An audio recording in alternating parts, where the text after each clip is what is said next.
ஏன்னா சைவ நந்தியன் பெருமாள் தான் இவருடைய குரு.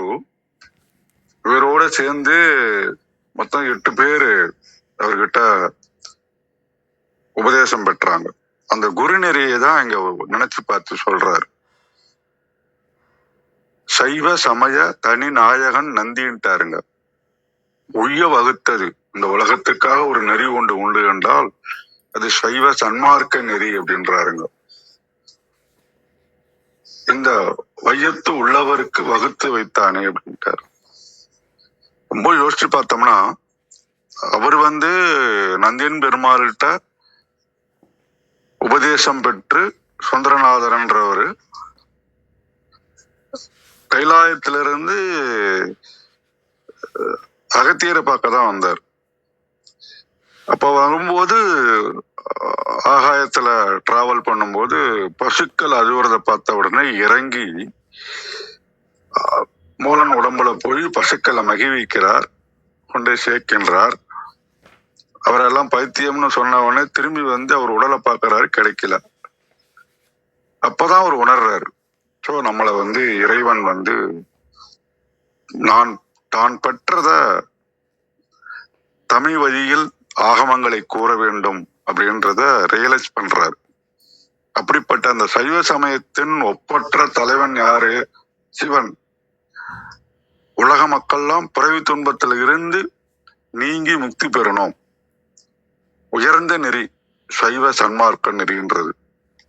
அந்த தெய்வீக சிவநெறியை பின்பற்றி வாழ்ந்தால் அனைவரும் பேருமை நிலையை அடையலாம். இதுதான் அந்த பாடலுடைய முக்கிய கருத்தா நான் உணர்றேன். இப்ப 2690 பாடல் ஒண்ணு ரொம்ப ஃபெமிலியரான பாடல். மரத்தை மறைத்தது மாமத யானை அப்படின்னு ஒரு பாடல் வரும்.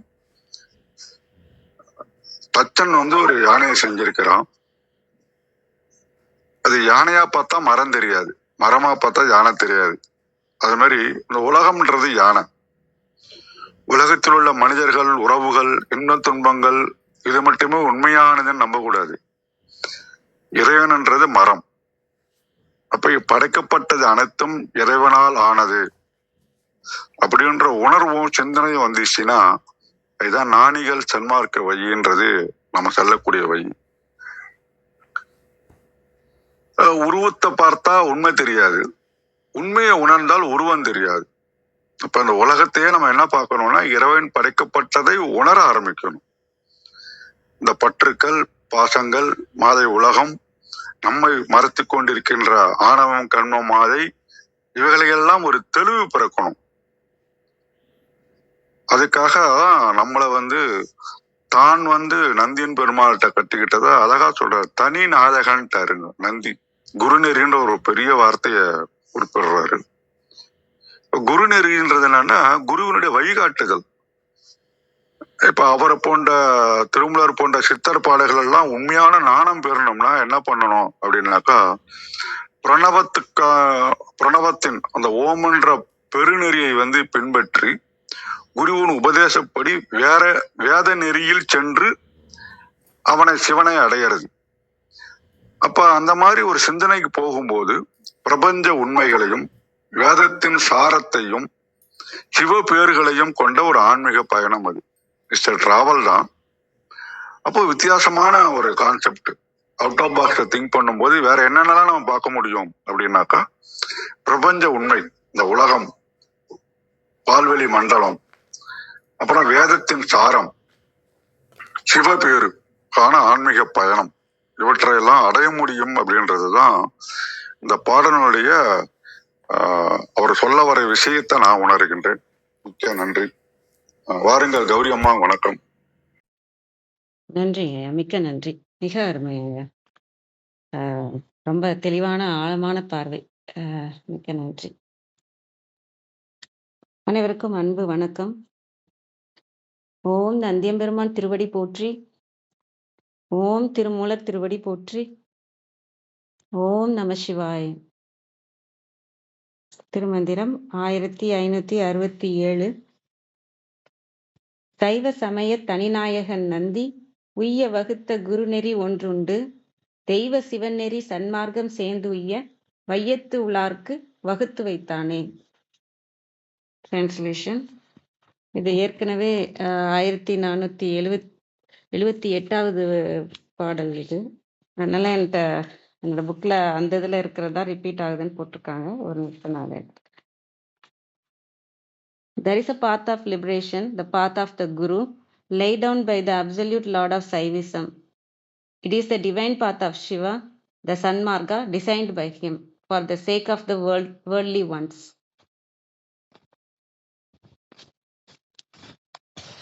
சைவ சமய தனிநாயகன் நந்தி. இந்த சைவ சமயத்தோட தனிநாயகன் தலைவனாக இருப்பவர் நந்தி. உய்ய வகுத்த, நாம் மேம்படணும்ன்றதுக்காக வகுத்த குரு நெறி ஒன்று உண்டு. அது எப்படி இருக்கு, அந்த குரு நெறி எப்படி இருக்கு அப்படின்னா, தெய்வ சிவநெறியும் சன்மார்க்கமும் சேர்ந்து உயிர மாதிரி. அது தெய்வமா, அந்த சிவநெறி தெய்வமாகவும், சன்மார்க்கம்னா நம்ம பார்த்துட்டு வந்திருக்கோம். தாச மார்க்கம், சத்புத்திர மார்க்கம், சக மார்க்கம், அப்புறம் சன்மார்க்கம் அப்படின்ட்டு பார்த்துட்டு வந்திருக்கோம். அந்த சன்மார்க்கம்ன்றது என்ன அப்படின்னா, அந்த நமக்குள்ள இருக்கிற இறைவனை உணர்ந்து அந்த இறைவனாகவே ஆகிறது. அது தெய்வமாக இருந்து அது சன்மார்க்கமும் சேர்ந்து அந்த தெய்வ நிலையவே அடையிறதுக்காக வையத்து உளார்க்கு வகுத்து வைத்தானே. வையத்துல எல்லா வகையான மக்களும் இருக்கிறாங்க. எல்லா வகையான நமக்கு பகைகளும், ஒவ்வொருத்தருக்கும் ஒவ்வொரு பகை இருக்கும், ஒவ்வொரு ப்ராப்ளம் இருக்கும், ஒவ்வொரு குணம் இருக்கும். அதுக்கு தகுந்த மாதிரி வகுத்து வைத்தானே. அதனாலதான் இத்தனை முறை கொடுத்துருக்குறாங்க. ஒரு முறை இந்த முறையை பின்பற்றினா போகலாம் அப்படின்றது இல்லை. அவங்கவுங்களுக்கு ஏத்த மாதிரி இறங்கி யோசிச்சிருக்காங்க. இந்த மாதிரி எப்படி நம்ம கொடுத்தா எல்லாருக்கும் போய் சேரணும் அப்படின்னா, இப்ப எந்த மாதிரி நம்ம கொடுத்தா எல்லாருக்கும் போய் சேரணுன்றதுக்காக அவ்வளோ வழிமுறைகளை வகுத்து வைத்திருக்கிறாரு குரு. அதுதான் ஐயாவே சொல்லிட்டாங்க. எல்லாருக்கும் போய் சேரணும்னு அந்த 8 சித்தர்களையும் அனுப்புனதா சொல்றாங்க. உலகத்துல இருக்க மக்கள் இதுல இருந்து விடுபடணும் அப்படிங்கிறதுக்காக பண்ணதான் இந்த நந்தி தேவர் தான் அப்படிங்கிறது தான் சொல்றாங்க. இதுல அவங்க அந்த அளவுக்கு சொல்றாங்கன்னா, நமக்கு அவங்களுக்கு இந்த உலகம் எப்படி இயங்குதுன்றது தெரியும், இந்த உயிர்கள் எப்படி இயங்குதுன்றது தெரிஞ்சிருக்கும் இல்லையா? அப்ப 36 தத்துவங்கள் எப்படி இயங்குது, எதனால இங்க உயிர் பிறக்குது, இந்த அவங்களுக்கு இருக்கிற பாவ மூட்டைகள்லாம் எப்படி இருக்கு, அதெல்லாம் எப்படி நீங்கினா அந்த ஆணவம் கண்மம் மாயை நீங்கி எப்படி இறைவனை சேரணும் அப்படிங்கிற எல்லா விஷயமும் அவங்களுக்கு முழுமையா உணர்ந்திருக்கிறாங்க. அனைத்தையும் உணர்ந்தவங்க ஞானிகள்பாங்க இல்லையா, அந்த நிலையில இருந்திருக்கிறாங்க. எல்லாமே எப்படி இயங்குதுங்கிறது அவங்களுக்கு தெரிஞ்சிருக்கு. இந்த பிரபஞ்சம் எப்படி இயங்குது, அதுல இறைவன் எனர்ஜி, அந்த மாதிரி அவங்களுக்கு தெரியாத விஷயமே இல்லை. இப்ப ஒரு டாபிக்கை பத்தி அவங்க குருவா இருந்து நமக்கு இத்தனையும் சொல்றாங்கன்னா, அவங்களுக்கு அனைத்து விஷயமே தெரிஞ்சிருக்கு இல்லையா? எது எப்படி இயங்குனா, இப்ப நமக்கு அந்த இடத்துல ஒரு பிரச்சனைனா அதை எப்படி நீ தீர்க்கணும் அப்படின்னு நமக்கு கொடுத்துருக்குறாங்க. நம்மளும் நம்ம படிக்கிறோம், நமக்கும் நிறைய இன்ஃபர்மேஷன் கிடைக்குது. இதுதான் இப்படி செஞ்சா இறைவன் அடையலாம், அப்படி செஞ்சா இறைவன் அடையலாம், நிறைய நம்ம கேட்டுக்கிறோம். ஆனா அனுபவத்துல எல்லாரும் இறைவனை அடைஞ்சிட்டாங்களான்னா, அந்த கோடின்ற அந்த சிவவாக்கியர் பாடல் மாதிரிதான். எல்லாரும் இதை பின்பற்றுறாங்க, எல்லாரும் இதுக்காக தான் ஓடுறாங்க. ஆனாலும் எல்லாராலையும் அதை ஏன் சேர முடியல? இவ்வளோ கஷ்டப்பட்டு நமக்காக கொடுத்துருக்குறாங்க. அது படிப்பறிவா இருக்கு, தெளிவான அறிவாகவும் இருக்கு, இதுதான் செய்யணுங்கிற அறிவும் இருக்கு. அதையும் தாண்டி நம்மளால ஏன் இறைவனை போய் எல்லாராலையும் சேர முடியல? அந்த கோடி மக்கள் போய் சேர்ந்துட்டாங்க, யாருமே இறைவன் தனக்குள்ள இருக்கிற இறைவனை உணரல அப்படின்னு எல்லா சித்தர்களும் ஏன் புலம்புறாங்க? இதை ஏன் எடுத்துக்க மாட்டேங்கிறாங்க அப்படின்னு நம்ம யோசிச்சோம்னா, ஏன்னா இவ்வளோ கஷ்டப்பட்டு கொடுத்துருக்குறாங்க. 3000 பாடல் உட்காந்து எழுதியிருக்கிறாங்க. இது மட்டும் இல்லை இல்லையா? இதுல ஒரு துளிதான் இது, அதுவே இவ்வளோ கொடுத்துருக்குறாங்க. அது எல்லாம் தெரிஞ்சதுனால தான் இப்படி எழுதவே முடியும் இல்லையா? எல்லாம் எப்படி இயங்குதுன்னு அது தெரிஞ்சதுனால தான் அது எழுதவும் முடியும். அந்த அளவுக்கு ஞானமான ஒரு புத்தகம் நம்ம கையில இருக்கு. ஆனா எது தடையா இருக்கு அப்படின்னு பார்க்குறோம். ஆனா ஏன்னா எல்லாமே பிரபஞ்ச விதிப்படி தான் நடக்குது. அந்த விதிப்படி நடக்கிறதுல தான் இவங்க அப்படி இருந்தாலும் நீ இதெல்லாம் செஞ்சா நீ போயிடலாம், இதெல்லாம் பண்ணா நீ போயிடலாம் அப்படின்னு சொல்றாங்க. அப்ப நம்ம சரணடைஞ்சு போகிறது தான் ஒரே வழி இல்லையா? நம்ம சரணடைஞ்சு நமக்கு வர்றத நம்ம ஏத்துக்கணுங்கிறத நம்ம பார்த்துட்டு வந்திருக்கோம். இத நான் அப்படியே யோசிக்கிறத நான் அப்படியே உங்களோட பகிர்ந்துக்கிறேன். நம்ம வந்து சரணடைஞ்சு தான் எல்லாருமே வந்து சரணடைஞ்சு நான் இறைவனை ஏத்துக்கிறோன்றோம். இப்ப பிரபஞ்ச விதியே ஒண்ணு இருக்குது. என்ன இருக்குது? நான் வந்து வேர் அவர் ஃபோக்கஸ் கோஸ் எனர்ஜி கோஸ். நம்ம கவனம் எங்க போகுதோ, அதுக்கு வந்து சக்தி கூடும் அப்படின்னு இருக்கு. சரி, நான் கவனத்த வந்து இறைவன் மேல வைக்கிறேன். இல்ல உலகியல்ல இருக்கவங்க ஒரு கார் வாங்கணும்னு ஒரு கவனத்த வைக்கிறாங்க. இல்ல நான் பணக்காரன் ஆகணும்னே கவனத்த வைக்கிறாங்கன்னே வச்சுக்கோங்க. அவங்க அதுக்கான கவனத்த வச்சு அதுக்கான முயற்சி போட்டா உங்களுக்கு கிடைக்கும் அப்படிங்கிறது பிரபஞ்ச விதி சொல்லுது. இப்ப இறைவன பார்க்கணுன்றத நம்ம எல்லாரோட இறைவன அடையணுங்கிறது தான். நாமளும் இந்த பிரபஞ்ச விதிப்படி தான் இறைவன் மேல கவனத்த வைக்கிறோம். இறைவனுக்காகவே போகிறோம். ஆனா ஏன் எல்லாருக்கும் ஒரு ஒரு ஒரு முடியல அப்படின்னு யோசிச்சோம்னா, என்ன முடியல அப்படின்னா, நம்மள்ட்ட இருக்க பகையினால தான் முடியல. நமக்கு வந்து நெறைய பிரபஞ்சம் வந்து ஆப்பர்ச்சுனிட்டீஸ் நெறைய குடுக்குது. நான் வந்து இந்த பாதையில தான் போறேன் அப்படின்னா, அதுக்கான விஷயத்த குடுக்குது. ஆனா, நம்மள்ட்ட இருக்க அந்த பகைன்னு இருக்குல்ல, அதாவது ஆணவமா இருக்கலாம். அதாவது எனக்கு ஒரு விஷயம் வரும். என் ஆணவத்தினால அத தள்ளி விட்டுருவேன். இல்லன்னா என்னோட பயத்தினால தள்ளி விட்டுருவேன். இதெல்லாம் முடியாதுப்பா என்னால அப்படின்னு நம்ம நெனச்சு அதுலேருந்து வெளில வரோம் இல்லையா? அப்புறம் பிரபஞ்சம் குடுத்துக்கிட்டே தான் இருக்கு. ஏன்னா நம்ம எத நோக்கி போறோமோ, அதுக்கான விஷயம் தான் பிரபஞ்சம் குடுக்குது. அதனால நமக்கு குடுத்துக்கிட்டே தான் இருக்கு. ஆனா நம்ம தான் அத வந்து தள்ளி தள்ளி விட்டுட்டு நம்மளோட பயத்தினால, நம்மளோட ஆணவத்தினால, நம்மளோட கெட்ட எண்ணங்களால, ஆசைகள்னால அது எதையுமே எடுக்கிறது இல்ல. நெறைய விஷயங்கள் பார்த்தோம்னா, நம்ம அத அ இதெல்லாம் நம்மளால முடியாது. இப்ப நான் அமெரிக்கா போகணுன்றது தான் என் கனவுன்னு வச்சுக்கோங்களேன். அமெரிக்கா போகணுன்ற ஒரு கனவுல இருக்கும்போது, அதுக்கான வரும், எனக்கு வந்து ஆப்பர்ச்சுனிட்டீஸ் வரும். வந்தாலும் என்னோட பயமா இருக்கலாம். அங்கலாம் போய்லாம் என்னால சமாளிக்க முடியாது. இங்கேயே என்னால சமாளிக்க முடியல. எனக்கு ஒரு பயம், தயக்கம் அப்படிங்கிறதுனால நான் அதுக்கான ஸ்டெப்ப எடுக்காம இருக்கிறேன்னு வச்சுக்கோங்களேன். அது வந்து நம்ம பிரபஞ்சத்த ஒண்ணுமே சொல்ல முடியாது. அ ஏன்னா, நமக்கு எதிரா இங்க எதுவுமே நடக்கல. நமக்கு சாதகமா தான் எல்லாம் நடக்குது. ஆனா, இதுல எது சரின்றது நமக்கு புரியணும் அப்டின்னா, நமக்கு வர ஒரு ஒரு அ ஒரு வாய்ப்ப வந்து அது இப்ப அந்த வாய்ப்பு வரும்போது நமக்கு அது உண்மையா நல்லதுக்கு அது எடுக்கலாமா, வேணாமான்றதுக்கு நம்ம பின்னாடி என்ன இருக்குன்னு யோசிச்சோம்னா தெரியுது. அதாவது இப்ப நான் ஒரு வாய்ப்பு வருது எனக்கு.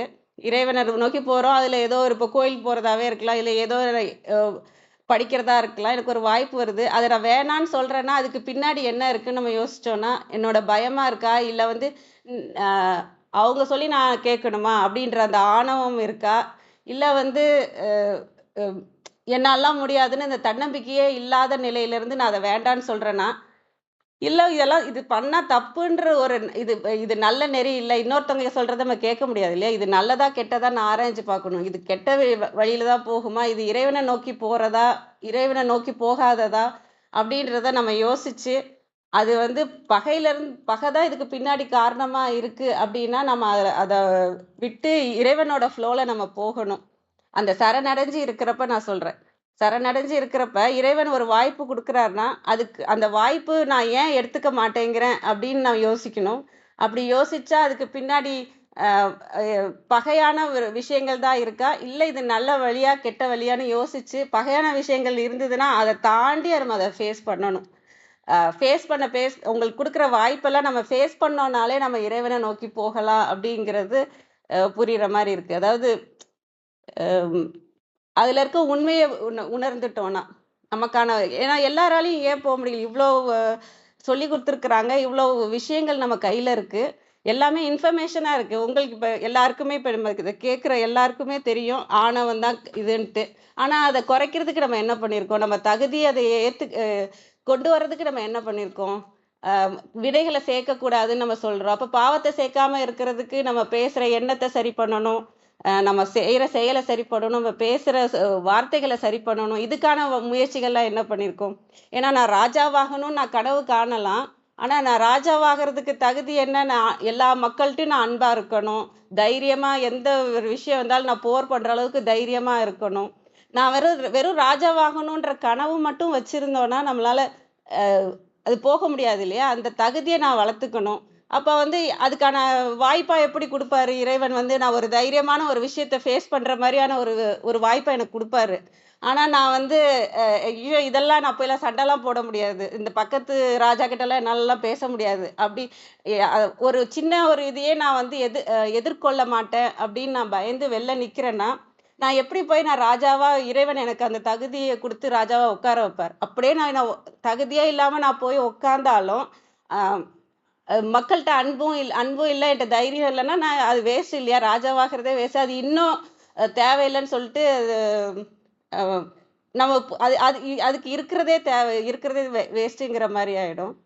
அதனால இங்க பிரபஞ்ச விதிப்படியே என்னன்னா, நம்ம எத நோக்கி போறோமோ, எதுல கவனத்த போடுறோமோ, அதுக்கான வாய்ப்புகள் வந்துகிட்டே தான் இருக்கு. இறைவன் குடுத்துக்கிட்டே தான் இருக்காரு. ஆனா நம்மள்ட்ட இருக்க பகைன்னு ஒண்ணு இருக்கு இல்லையா? நம்ம எதையோ நெனச்சு தயக்கம், பயம், கவலை அந்த மாதிரி எல்லா விஷயத்தையும் நம்ம ஏத்துக்கணும்னு இல்ல. அந்த விஷயம் வந்து நம்மள முன்னேற்றி கொண்டு போகுமா? இல்ல அது வந்து என்ன வந்து பின்தள்ளுமா? அப்படிங்கிற ஒரு ஒரு யோசனைய மட்டும் வைக்கணும். இது இறைவன நோக்கி போற விஷயமா? இல்லையா? அ இது இது வேண்டான்னு நாம ஒரு விஷயம் நம்ம நெனைக்கிறோம்னா, அது எதனால வேண்டான்னு சொல்றோம்? அப்படிங்கிறத பார்க்கணும். அதனால தான் இந்த தெய்வங்கள்லாம் ஆயுதத்தோட இருக்கிறாங்க. எல்லாரும் ஆயுதத்தோட இருக்கிறாங்க.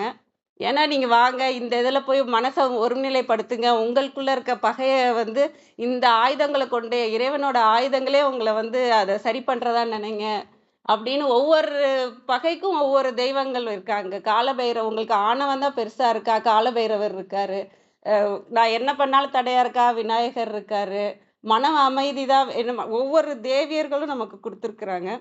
இந்த மாதிரி அ இத இத வகுத்து வச்சிருக்கிறத பார்த்தீங்கனாலே, இந்த பகையெல்லாம் போகுற மாதிரியும், அதுக்கப்புறம் மனசு ஒருநிலைப்படுற மாதிரியும், அந்த மனசு வந்து உண்மைய ஏன்னா எப்போ தெளிவு வரும்? அறியாமையில இருக்கும்போது, இப்ப நம்ம அறியாமைன்ற இருள்ல இருக்கோம் இல்லையா? இப்ப தெளிவுன்னு ஒண்ணு வரணும்னா, நமக்குள்ள தெளிவுன்றது எதுன்னு யோசிச்சு பார்த்தா, நம்ம மனமா தெளிவு குடுக்கும் அப்படின்னு யோசிச்சீங்கன்னா, மனம் தெளிவு குடுக்காது. ஏன்னா, அது பேசிக்கிட்டே இருக்கும். பழைய விஷயத்துல நான் ஏதாவது ஒரு அடிபட்டிருந்தேன்னா, அதுதான் உண்மைன்னும். இப்ப வந்து ஏதோ ஒரு இப்ப ஒரு மிருகத்தினால நான் வந்து ஒரு நாயே என்ன கடிச்சிருக்குன்னு வச்சுக்கோங்களேன், என் மனசுக்குள்ள நாய்னாலே கெட்டதுன்னு வச்சிருப்பேன். இப்ப நான் பார்க்குற ஒரு எதுலயுமே அதே தான் நான் அத வச்சு அந்த பார்வையிலே தான் பார்ப்பேன். ஆக மனது வந்து நான் பட்ட அனுபவத்தையும் சொல்லும். இனிமேலு படக்கூடாதுன்னு எனக்குள்ள இருக்க பகை எல்லாத்தையும் பேசும். இப்படி எல்லாத்தையுமே பேசிக்கிட்டே இருக்கும் மனது. அப்ப மனம்ங்கிறது நமக்கு தெளிவ குடுக்கவே குடுக்காது இல்லையா? அப்ப மனத நம்பியும் நமக்கு பிரயோஜனம் இல்ல. சரி அடுத்தது அறிவு அப்படின்னு அந்த கவனம்ன்றது வச்சீங்கன்னா, ஒரு விஷயத்துல உங்களால கவனமா இருக்க முடியும். இதுலயும் இந்த பகைன்றது வரும். அப்ப எனக்கு தெளிவு எது குடுக்கும் அப்டின்னா, நம்மளோட விழிப்புணர்வு மட்டும் தான் நமக்கு தெளிவு குடுக்கும். ஏன்னா, அதுதான் சிவமாக நம்மள்ட்ட இருக்குது. ஏன் அது தெளிவு குடுக்குது அப்டின்னா, அதுட்ட மனம் இல்ல. அங்க அன்பு தான் இருக்கு, அமைதி தான் இருக்கு. அன்பும், அமைதியும் மனம் அந்த அந்த நிலையில இருக்கும்போது மட்டும் தான், இந்த அறியாமை இருள்ல இருந்து ஒரு லைட்டு போட்ட மாரி அது.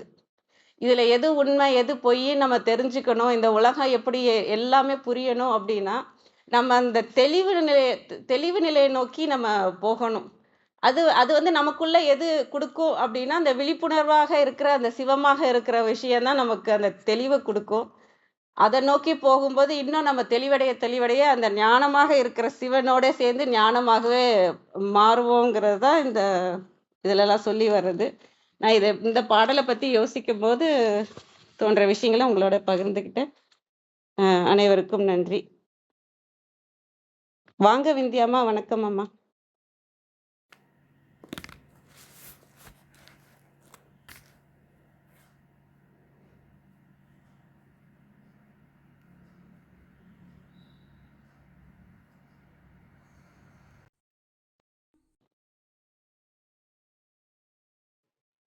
அனைவருக்கும் வணக்கம்.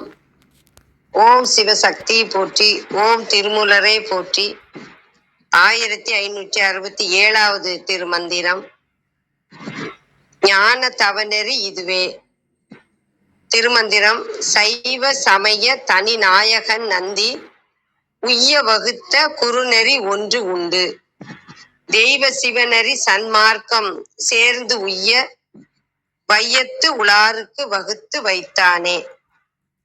சைவ சமய நன்னெறிக்கு ஒப்பற்ற ஒரு பெரும் தலைவனாக விளங்குபவன் நந்தி எம்பெருமான். அப்பெருமான் உயிர்கள் பிழைக்க செய்து வைத்த ஞான மார்க்கம் ஒன்று இருக்கிறது. அது தெய்வத்தன்மை பொருந்திய அருள் நெறியாகிய சன்மார்க்கம், அன்பு நெறி. உலகத்து உயிர்கள் கடைத்தேற இந்த நன்மார்க்கத்தை இறைவன் வகுத்து வைத்துள்ளான்.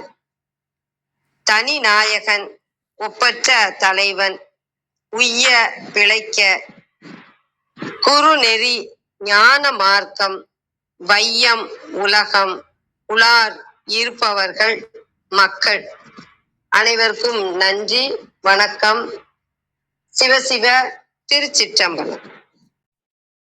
மிக்க நன்றி. வாங்க ராஜேந்திரன் ஐயா. வணக்கம் ஐயா. வணக்கம்மா.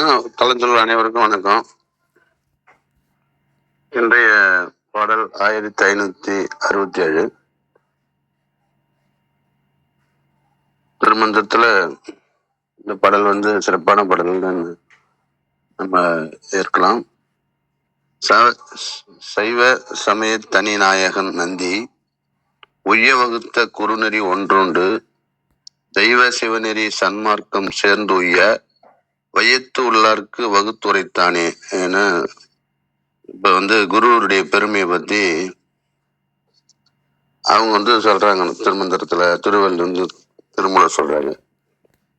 இப்ப குருநெறி ஒன்று உண்டுன்னும் போது அந்த குருநெறியை அடுத்த வரியா அவங்க என்ன சொல்லும் போது தெய்வ சிவநெறின்னு சொல்றாங்க. அவங்க முழுசா புரிஞ்சுக்கிட்டு அவங்க இந்த உலகத்துக்கு வையத்துவார்களுக்கு வேண்டிய நெறிய சொல்லணும்னாக்கா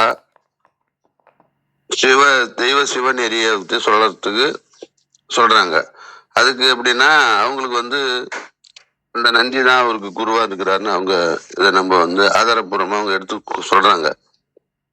நீங்க சொல்லும் போது இப்படி சொன்னோம்னாக்க ஏதோ ஒன்றும் இந்த உலகத்துல மனிதனாக பிறந்த அனைத்து ஜீவனும், அனைத்து உயிர்களும், அனைத்து நண்பர்களும் தெய்வத்து நிலையா அடையல நம்ம ஒரு கேள்வி நம்மளே கேட்கும் போது உலகத்துல எல்லாத்துக்குமே நிறைய செய்தியெல்லாம் சொல்லிக்கிறாங்க. மகான்கள் சொல்லிக்கிறாங்க, ரிஷிகள் சொல்லிக்கிறாங்க, பேரறிஞர்கள் எல்லாம் சொல்லிக்கிறாங்க. சொன்னாலும் ஏன் எல்லாருமே இந்த நெறிய நம்ம பின்பற்றலன்னு சொல்லும் போது நீங்க ஒரு இதை கேட்டீங்க.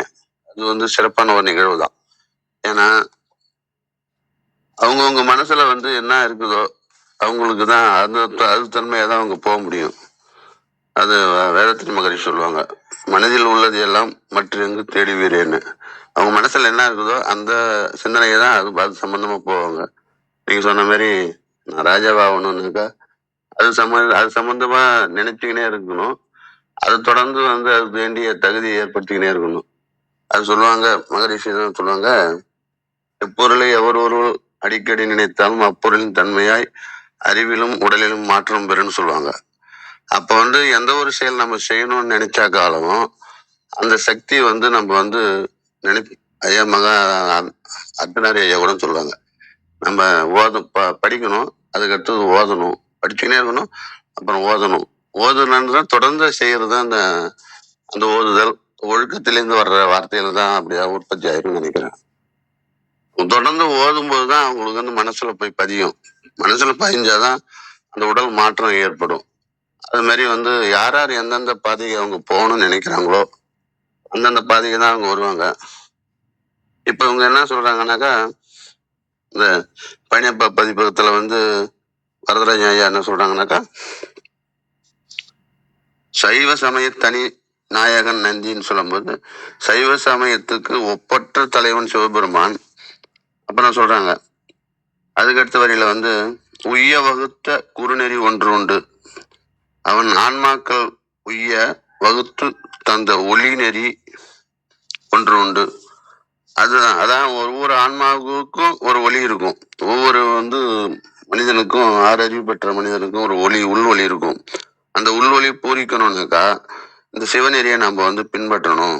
சிவநெறி தான் இந்த வையத்தாருக்கு உயர்ந்த வழின்னு அந்த சைவ சமயத்தை உயர்ந்த வழியா சொல்றாங்க நான் நினைக்கிறேங்க. நன்றிங்க. வாழ்க வளமுடன். மிக அருமை. மிக்க நன்றி. ரொம்ப அழகா எடுத்து சொன்னீங்க. பொறுமையா, தெளிவா. நல்லா இருந்ததுங்கய்யா. நன்றி ராஜேந்திரன். நன்றிங்கம்மா. வேற யாரும்? நன்றிங்க ஐயா. ரத்னகுமார் ஐயா இருக்காங்க. வாங்க ஐயா. வணக்கம்.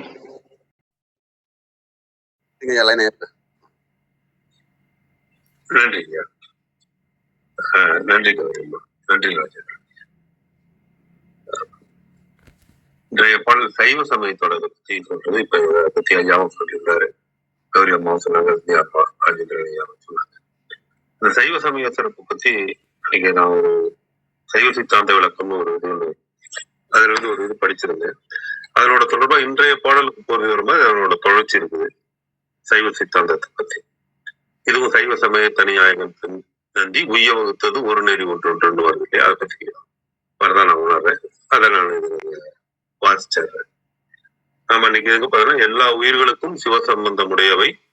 உயிர் தனக்கும் சிவத்திற்கும் உள்ள பிரிவில்லாத தொடர்பை உணர்ந்து தான் சிவனது அடிமை என்னும் உண்மையை உணர்ந்து அவனை சார்வதே சிவநெறியில் பெறத்தக்க மிக உயர்ந்த நலமாகும் நாம இன்னைக்கு பார்த்தோம். 2 நாளைக்கு முன்னாடி பார்த்தோம். மறுபடியும் அதுக்கப்புறம் வர கேள்வி என்ன வருது, சைவ சமயத்தின் தத்துவ கொள்கையே சைவ சித்தாந்தம் என்கிறீர்கள். தத்துவ கொள்கை என்பது என்ன அப்படின்னு கேட்கும்போது, தத்துவம் என்பதற்கு உண்மை என்பது பொருள். எனவே பொருள்களின் உண்மை நிலையை தருக்க முறையில் ஆராய்தலே தத்துவ ஆராய்ச்சி ஆகும். சைவ சித்தாந்தம் உள்ளனவாகிய பொருட்கள் அனைத்தையும் பதி, பசு, பாசம் என்ற 3 வகையில் அடக்கி கூறும். முப்பொருட்களின் உண்மை நிலையை அளவை முறையால் ஆராய்ந்து கண்ட முடிவுகளே சைவ சமயத்தின் தத்துவ கொள்கைகளாக அமைந்துள்ளன. அப்ப சைவ சித்தாந்தம் என்பதில் உள்ள சித்தாந்தம் என்ற சொல்லின் பொருள் என்னங்கிற கேள்விக்கு என்ன சொல்றாங்கன்னா, சித்தாந்தம் என்பதற்கு முடிந்த முடிவு என்பது பொருள். முடிவில் நன்றாக ஆராய்ந்து பார்த்து கொள்ளப்படும் முடிவே முடிவான முடிவாகும். அது மாறி போதல் இல்லை, அதுவே நிலையான முடிவாகி விளங்கும். அந்தந்த சமய நூல்களை படிக்கும் போது நமக்கு அவற்றில் சொல்லப்பட்டவையே உண்மை என்பது போல தோன்றும். பின்பு அவற்றுக்கு மேற்பட்ட நூல்களை காணும் போது முன் கண்டன பொருந்தாதவை என்பது விளங்கும். ஆனால் சைவ சித்தாந்த நூல்களை ஓதி உணரும் உண்மைகள் அவ்வாறு மாறி போதலின்றி எக்காலத்தும் நிலை பெற்று நிற்கும். அது பற்றியே சைவ சமயத்தின் உண்மைகள் முடிந்த முடிவாகி விளங்குவன என்ற பொருளில் சித்தாந்தம் எனப்படுகின்றன அப்படின்னு சொல்லிட்டு அதுக்கான மறுபடியும் ஒரு கேள்வி வைக்கிறாங்க. ஒவ்வொரு சமயமும் தனது முடிவுதான் சித்தாந்தம் என்றுதானே கூறும். இந்நிலையில் சைவ சமயத்தின் முடிவே உண்மை சித்தாந்தம் என்பதை எப்படி காண்பது அப்படிங்கிற கேள்வி வைக்கும் போது அதுக்கு பதிலா, நம் நாட்டில் பல சித்தாந்தங்கள் நிலவுகின்றன. பௌத்த சித்தாந்தம், சமண சித்தாந்தம், வைணவ சித்தாந்தம் என்பவற்றை இங்கு குறிப்பிடலாம். இந்த சித்தாந்தங்களுள் ஏதேனும் ஒன்றை குறிப்பிட்டு சொல்ல வேண்டுமானால் அந்த சமயத்தின் பெயரையும் உடன் சேர்த்து சொல்ல வேண்டும். இல்லை என்றால் விளங்காது. பௌத்த சமயத்தின் முடிவை சமயத்தின் பெயரை சேர்க்காது வெறுமே சித்தாந்தம் என்று குறிப்பிட முடியாது. பிற சமய முடிவுகளுக்கும் இது பொருந்தும். ஆனால் சைவ சமயத்தின் முடிவை சைவ சித்தாந்தம் என்று சமயத்தின் பெயரை சேர்த்து கூற வேண்டிய அவசியம் இல்லை. சித்தாந்தம் என்று சொன்னாலே போதும், அது சைவ சித்தாந்தம் ஒன்றையே குறிக்கும். இது எதை காட்டுகிறது? பல சித்தாந்தங்கள் இருந்தாலும் அவற்றுள் சிறந்து நிற்பது உண்மை சித்தாந்தமாய் விளங்குவது சைவ சித்தாந்தமே என்பதைத்தானே காட்டுகிறது. எல்லா ஊர்களிலும் கோயில் இருந்தாலும் தில்லையில் உள்ளதையே கோயில் என்று வழங்குவது சைவ மரபு. தில்லை கோயிலின் தலைமை பற்றியும் சிறப்பு பற்றியுமே இவ்வழக்கு உண்டாயிற்று. அதுபோலவே சித்தாந்தம் என்ற பெயர் பல சமயங்களின் முடிவுகளுக்கு உரிய பொது பெயராக இருந்தாலும் சைவ சமயத்தின் முடிவுக்கு மட்டுமே உரிய சிறப்பு பெயராயிற்று. இவ்வழக்கை வைத்து சைவ சித்தாந்தமே உண்மை சித்தாந்தம் என்பதை காணலாம் அப்படின்னு கொடுத்திருக்காங்க. இன்றைய பாடலுக்கு கொண்டு வரதான் நான் உணர்ந்தேன். அதனால பகிர்ந்து கொண்டேன். ஐயா மகேந்திரன் ஐயா, வணக்கம் ஐயா. வாருங்கள் ஐயா. அனைவருக்கும் வணக்கம். சிறப்பு கேட்டிருந்த மகிழ்ச்சி. இன்று 1567வது பாடல், 5ஆம் தந்திரம், உட்சமயம். அக வழிபாடு மூலம் இறைவனை அடைகின்ற வழிமுறைகளை பற்றி பார்த்து கொண்டிருக்கின்ற வரிசையில் இன்றைக்கு பாடல் கவிப்பெல்லாம். சைவ சமய தனிநாயகன் நந்தி உய்ய வகுத்தது ஒரு நெறி ஒன்றுண்டு சைவ சமய தனிநாயகன் நந்தி உய்ய வகுத்தது. ஒரு நெறி ஒன்றுண்டு தெய்வ அறநெறி சன்மார்க்கம் சேர்ந்தது. தெய்வ அறநெறி சன்மார்க்கம் சேர்ந்தது. வையத்து உள்ளவர்க்கு வகுத்து வைத்தானே. வையத்து உள்ளவர்க்கு வகுத்து வைத்தானே. வகுத்து வைத்தானே. சைவ சமய தனிநாயகன் நந்தி. இது இந்த சமயம் என்கின்ற அந்த ஒரு சொல்லே அதன் வழியாக அதன் ஊடாக இறையை சரணடைதல், இறையோடு ஒன்றுதல், இறையை புரிந்து கொள்ளுதல், இறையோடு உயிர் கலப்பு செய்தல் என்கின்ற வகையில் பார்க்கலாம். அதனாலதான் பல்வேறு வகைகளில் வழிகளில் இறைவனை அடைகின்ற அந்த தன்மையை பார்க்கிறோம். அதில் இந்த நெறி மூலமாக சைவ சமய அந்த நெறியின் மூலமாக அதன் யாரை அடைய வேண்டும்? அதன் தனிப்பெரும் தலைவனை அடைய வேண்டும். தனிப்பெரும் நாயகனாக இருக்கின்ற அந்த தனி நாயகன். தனி நாயகன் என்பது தனித்து இருக்கின்ற நாயகன் அல்ல. எல்லாமே ஒன்று என்பது ஒருமித்து இருப்பது, ஒன்று கலந்து இருப்பது, எல்லாவற்றிலும் எல்லா உயிர்களிலும் எல்லா தன்மையிலும் இருப்பது. அதனாலேயே ஒரு தனி பெரும் தன்மை, தனி சிறப்பான தன்மை, தனி ஒரு ஒரு எல்லாம் அங்குதான் சேகரமாகின்ற ஒரு தன்மை என்கின்ற பார்வையில் இருக்கின்ற நாயகன். நாயகன் என்று ஏன் சொல்கிறோம்? அந்த எல்லாத்துக்குமான ஒரு மாடல், ஒரு ரோல் மாடல் அப்படின்னு சொல்லலாம். அல்லது அந்த நாயகன் என்பது எல்லாவற்றுக்குமான பொறுப்பானவன். ஒரு ஆங்கிலத்துல ஹீரோ அப்படிங்கிற ஒரு சொல்லுக்கு அதுக்கு உட்பொருள் விளக்கமா என்ன சொல்றாங்க அப்படின்னா, எல்லோருக்குமாக நிற்பவன். அந்த ஒட்டுமொத்த சமூகத்துக்காகவும் அந்த தன்னை சேர்ந்து உள்ளவர்களுக்காக தன்னை தியாகம் செய்து முழுக்க முழுக்க எல்லோரையும் மனதில் வைத்து கொண்டு நிற்கின்ற ஒரு நாயகன். அப்போது நீங்கள் உங்களை பற்றி நினைக்க மறந்தாலும் கூட உங்களுக்காக அந்த நாயகன் உங்களை நினைத்து கொண்டிருக்கிறான். உங்களுக்கு உங்கள் வாழ்க்கையை பற்றிய திட்டம் மிக சிறிய அளவில் இருந்தாலும் கூட அந்த உங்களுக்கான இறை திட்டம் மிக பெரியது. அதனால்தான் ஒவ்வொரு முறையும் அந்த நாயகன் வழியில் நம்மை நிறுத்தி கொள்ள வேண்டும், இருத்தி கொள்ள வேண்டும். வள்ளல் பெருமானும் நிறைய இடங்கள் அந்த நாயகனை பற்றி சொல்வார். அப்போது இந்த சைவ சமய வழிக்கு ஒரு தனிப்பெரும் நாயகனாக இருக்கின்றான், தனிப்பெரும் குருநாதனாகவும் இருக்கின்றான். தனக்கான எல்லோருக்குமான ஒரு நாடி வருபவர்களை காத்து போற்றி ரட்சிக்கின்ற ஒரு பெரும் தன்மையாக இருக்கின்ற அந்த இறைவன் எப்படி இருக்கின்றான் என்றால், உய்ய வகுத்தது ஒரு நெறி ஒன்று உண்டு. உய்ய என்றால் என்ன? உய்வடைவது என்பது ஒவ்வொருவருக்குமான அடிப்படை தேவை.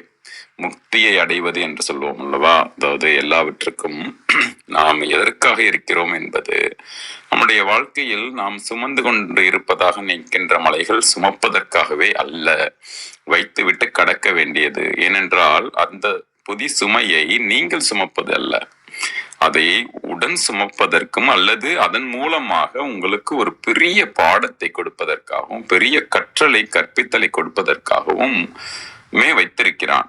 அப்போது அந்த உய்வடைவதற்கு தனியாக முயற்சி செய்து சோர்ந்து போய்விடக்கூடாது. ஏனென்றால் இங்கு நாம் இருப்பது என்பது ஒரு மாபெரும் பெரும் சக்தியோடு நம்ம இருக்கிறோம். ஆங்கிலத்தில் சொல்லும் பொழுது இங்க நம்ம தளத்துல கூட சொல்லியிருக்கேன்னு நினைக்கிறேன். Don't say oh god I have a big problem, கடவுளே இவ்வளவு பெரிய பிரச்சனையா அப்படின்னு சொல்லாதீங்க. அந்த பிரச்சனையை பார்த்து திரும்பி இந்த பக்கம் சொல்லுங்க. அது எப்படின்னா, hey problem, I have a big God. ஏ பிரச்சனையே, என் கூட யார் தெரியுமா இருக்கா, என்ன மாதிரியான ஒரு இறைவனுடைய அந்த துணையோட நான் இருக்கேன் தெரியுமா அப்படின்ற சொல்ற அந்த problem, I have a big god அப்படிங்கிறப்போ அங்கு நமக்கான சுதந்திரம் இருக்கிறது. பறவை போல பறந்து சிறந்து நம்மளுடைய ஒரு பெரும் தன்மைகளை மிக சரியாக நாம் செய்ய வேண்டிய கடமைகளை செய்து கொண்டு இருந்தால், அதுவும் அந்த உயிர்கலப்போடு நாம் இருந்தால், இறைக்கலப்போடு இருக்கும் பொழுது அங்கு உய்ய வகுத்தது ஒரு வழி. அவன் வகுக்க போகின்றதெல்லாம் கிடையாது, வகுத்து அருளியப்பட்டது முன்னாடியே நமக்கு கொடுக்கப்பட்டது. முன்னாடியே already your blessed, already and always blessed, already and always your taken care. அப்போ நம்மளுடைய முழு பாதுகாப்பும் அங்கே இருக்கிறது, நம்மளுடைய முழு வளர்ச்சியும் அங்கே இருக்கிறது, எல்லாம் இருக்கிறது. அப்போது வகுத்து ஒரு நெறி, அதனுடைய ஒரு வழிமுறை இருக்கிறது, நெறிமுறை இருக்கிறது. முன்பே வேதாத்ரி மகரிஷி அவர்கள் கூட அருமையா சொல்லுவாங்க, இறை நெறியும் அற உணர்வும் என்று சொல்வார். அப்ப அந்த அற உணர்வும் இறை நெறியும் நாம் இரண்டு கலந்து இருக்கும் பொழுது அது நம்மிடம் எல்லாமாகவும் இருக்கிறது. அப்போது அதை பற்றி நமக்கு எதுக்கு கவலை? கவலை என்பது கற்பனை வலை என்றும் சொல்லுவார் வேதாத்ரி மகரிஷி அவர்கள். அப்போது நமக்கு நாமே ஏற்படுத்திக் கொள்கின்ற அந்த கற்பனை வலையில் இல்லாமல் நாம் உய்ய வேண்டும். உய்வதற்கு நாம் முயற்சியாவது செய்ய வேண்டும். நமது அந்த கவனத்தில் செல்லும் பொழுது அப்போது இறையோடு நான் இருக்கிறேன், எனக்கான நாயகன் இருக்கிறான், எனக்கான குருநாதர் இருக்கிறார், என்னை வழிநடத்த இருக்கிறார் என்ற அந்த தன்மையை நம்ம உருவாக்கும் பொழுது தெய்வ அரண் நெறி சன்மார்க்கம் சேர்ந்தது அப்படின்னு சொல்றாரு 3வது அடியில. அது என்னன்னா, ஓசோ அவர்கள் கூட சொல்லுவாங்க, it's not about god, it's about godliness அப்படின்னு சொல்லுவார். அப்படின்னா என்னன்னா, தெய்வம் என்று ஒன்றை பார்ப்பது தெய்வீகம் என்கின்ற பண்பு தொகையை சேர்ந்தது. நாமே தெய்வீகமாக இருக்க வேண்டும், நாமும் அந்த தெய்வீகத்தை உணர வேண்டும். ஒருவருக்கு வணக்கம் சொல்கிறோம் என்றாலும் கூட 2 கைகளை சேர்த்து இப்படி வணக்கம் சொல்லும் பொழுது அதற்கு என்னன்னா, ஐ salute the divine in you, உங்களுக்குள் இருக்கின்ற அந்த தெய்வீகத்தை வணங்குகின்றேன் அப்படின்றதுதான் அதுக்கான பொருள். அப்போது அந்த வணங்குகின்ற நிலையே அப்படின்னா அப்ப தெய்வீகமான நிலை, அதான் தெய்வ அரண். அரண் என்றால் நேற்றும் கூட பார்த்தோம், அதை பற்றி இறைவனை அடைவதற்கின்ற ஒரு அருமையான ஒரு நெறிமுறைகளை நம்மிடம் இருக்கின்ற சன்மார்க்கம்னா என்ன? சன்மார்க்கம் என்றால் சத் கூட்டல் மார்க்கம். சத்துனா என்ன? நமக்கு உண்மையின் வழி என்பதுதான் சன்மார்க்கம். அதுதான் வள்ளல் பெருமான் இன்னொரு இடத்துல சொல்றாங்க, சுத்த சிவ சன்மார்க்கம் என்று சொல்கிறார். அதுல பியூரான ஒரு கான்சியஸ் ஸ்டேட் இருக்கிற ஒரு நிலை அது. அப்ப அந்த உண்மை வழியில் சேரும் பொழுது, அதோடு நம்ம பண்ணும் பொழுது, அது யாருன்னா உண்மையாக இருப்பதே தெய்வம் தானே, அந்த தெய்வீகம் தானே. இந்த தெய்வத்தோடு நம்ம இருப்பு சேர்த்து இருக்கும் பொழுது அங்கு என்ன நடக்கும்? வையத்து உள்ளோருக்கு வகுத்து வைத்தானே. எதை வைத்தானே? வையத்து உள்ளவருக்கு வகுத்து வைத்ததெல்லாம் எல்லோருக்காகவும் வைத்திருக்கிறான். ஒரு வீட்டுல எப்படி அம்மா நமக்காக எல்லோருக்காகவும் சமைக்கிறாங்க, எல்லோருடைய நலனுக்காகவும் அந்த வீடு இருக்கிறது. ஒருவருக்கு ஒருவர் நம்ம இருக்கிறது போல இந்த வையத்து உள்ளவருக்கெல்லாம் நாயகனாக இருக்கிறான், அவர்களுக்கு குருவாக இருக்கிறான், அவர்களுக்கு நண்பனாக இருக்கிறான், தோழியாக இருக்கிறாள். இந்த மாதிரி அப்படி பார்க்கும் பொழுது அந்த எல்லோருக்காகவும் இருக்கின்ற அவரவருக்கு என்னென்ன வேண்டும் என்று வகுத்து வைத்தான் என்றால் அவரவர்களுக்கு வகை செய்து, அவரவர்களுக்கு முறை செய்து, பல வழிகளில் நாம் அதற்கென்று எது நினைக்கிறோமோ நினைத்தபடி நடப்பதற்கு அத்தனை வழிமுறைகளையும் ஏற்படுத்தி வைத்திருக்கிறான். அதனால் நமக்கு கவலை என்பது இருக்கவே கூடாது, எந்த ஒரு சுமை என்பதும் இருக்கவே கூடாது. அங்கு முழுக்க அந்த தனி நாயகனை நத்தி வாழ வேண்டும் என்பதுதான் இங்கு இந்த பாடல் நமக்கு கொடுப்பது. அதையும் நம்ம உள்கடந்து சென்று நம்ம உட்சமயமாக அடைகின்ற ஒரு வழியாக அக வழிபாடு என்று செய்வது மிக மிக சிறப்பு என்று சொல்லி இந்த ஒரே இன்னொரு சின்ன ஒரு பகிர்தலையும் பகிரணும்னு நினைக்கிறேன். இங்கு நம்மளோட தலங்கள்ல ஆரம்பத்துல இந்த நளினம் யாழ் மொழி என்று ஒரு இருந்தாங்க. இப்போ சமீபத்துல அவங்க மறைஞ்சிட்டாங்க. அவங்க சரியா ஒரு 4 நாளைக்கு முன்னாடி ஒரு பகிர்வு ஃபேஸ்புக்ல போட்டிருக்காங்க. அதுல அகச்சித்தம் என்பதை பற்றி அவருடைய நண்பருக்காக அவர்கள் எழுதிய எழுத்துக்கு இவர்கள் அதை பத்தி செஞ்சிருக்காங்க. நம்ம அகச்சுத்தம் என்பது ஒரு எடுத்துக்காட்டுக்கு யாராவது நம்ம மனசுல ஏதோ ஒரு இதுலனால அவங்க நம்ம ஒத்து வரல, ஏதோ ஒரு ஃப்ரீக்வன்சி மிஸ் மேட்ச் நடக்குது அப்படிங்கிறதுனால அவர்கள் மீது வெறுப்பு வைத்து கொண்டு இருக்க கூடாது. அந்த அகத்தின் மீது வெறுப்பை வைத்தால் என்ன நடக்கும்? அந்த வெறுப்பு அகத்தையே தான் முதல்ல சுடும். சினம் என்னும் சேர்ந்தாரை கொள்ளி என்பது போலதான் வெறுப்பு என்பதும் கவலை என்பதும் அல்லது சந்தேகம் என்பதும் எல்லாமே தனக்குள் வைத்துக்கொள்ள அந்த அகத்தை சுத்தம் செய்யாமல் வைத்திருக்கும் போது அது நம்மையும் பாதிக்கும். அப்போது நமது அகச்சித்தத்தின் மீது கவனம் செலுத்தும் பொழுது மட்டும்தான் அங்கு சுத்தம்தான் சிவன். அப்போது சுத்தம் எந்த அளவுக்கு இருக்கிறதோ, அகம் சுத்தம் எந்த அளவுக்கு இருக்கிறதோ அந்த அளவுக்கு அந்த அகத்தில் இருக்கின்ற இறையை அடைய முடியும். அப்போது இருக்கின்ற அத்தனை வெறுப்புகளை மூட்டை கட்டி எரித்து அதிலிருந்து நம்மை நாமே தூய்மைப்படுத்தி கொண்டே இருக்க வேண்டும். அந்த அகத்தூய்மை இருக்க இருக்க நிச்சயமாக அக வழிபாடு நடக்கும். வழிபாடு என்றாலே வழிபாடு. அப்போது அதன் ஊடாக நம்ம செல்லும் பொழுது அங்க குப்பையெல்லாம் வச்சுக்க கூடாது. அப்போது முழுக்க அதை சுத்தம் செய்து கொண்டே இருப்போம். அந்த அக வெளியை நாடி நிச்சயமாக இறையை அடைவோம். இறை எப்போதுமே நம்மோடு தான் இருக்கிறது. நம்ம தான் அதை அடிக்கடி நினைவூட்டி கொண்டு அதோடு கலந்து கொண்டே இருக்க வேண்டும். இமைப்பொழுதும் என் நெஞ்சில் நீங்காதான் தாழ் வாழ்க அப்படின்னு சொல்ற மாதிரி அந்த இமைப்பொழுது கூட அந்த இறை சிந்தனையற்று இல்லாத ஒரு நிலையில் முழுக்க இறை சிந்தனையோடு நம்மளை வைத்து கொண்டு இருக்க வேண்டும். அந்த இல்லா நிலை என்பது இருக்கவே கூடாது. இருக்கின்ற நிலை, இருக்கின்றானே, நம்மை சுற்றி இருக்கின்றான். அப்போது அந்த பெஸ்ட்ங்கிற வார்த்தையே பீங்கிற ஒரு சொல்லையும் இருக்கு. அப்ப நம்ம அதோட இருந்து கொண்டே இருக்க நிச்சயமாக இறையை நாம் ஒவ்வொரு தருணத்திலும் உணர முடியும். நன்றி நன்றி நன்றி. மிக்க நன்றி.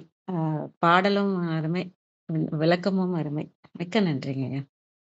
அருமையா இருந்தது. நிறைய விஷயங்கள் நினைவூட்டினீங்க. நிறைய விஷயங்கள் கத்துக்கிட்டே இருக்கும். நன்றிங்க ஐயா. நிறைவு செஞ்சுக்கலாங்களா? அனைவருக்கும் நன்றி. இன்று எங்களுடன் இணைந்த அனைத்து உள்ளங்களுக்கும் எங்களது மனமார்ந்த நன்றிகள். மீண்டும் நாளை காலை 6:30 மணிக்கு சந்திப்போம். தலம் நிறைவு பெறுகிறது. திருமூலர் திருவடிகள் சரணம் சரணம். திருமூலர் திருவடிகள் சரணம் சரணம். திருமூலர் திருவடிகள் சரணம் சரணம். அனைவருக்கும் நன்றி. ஓம் நம சிவாய.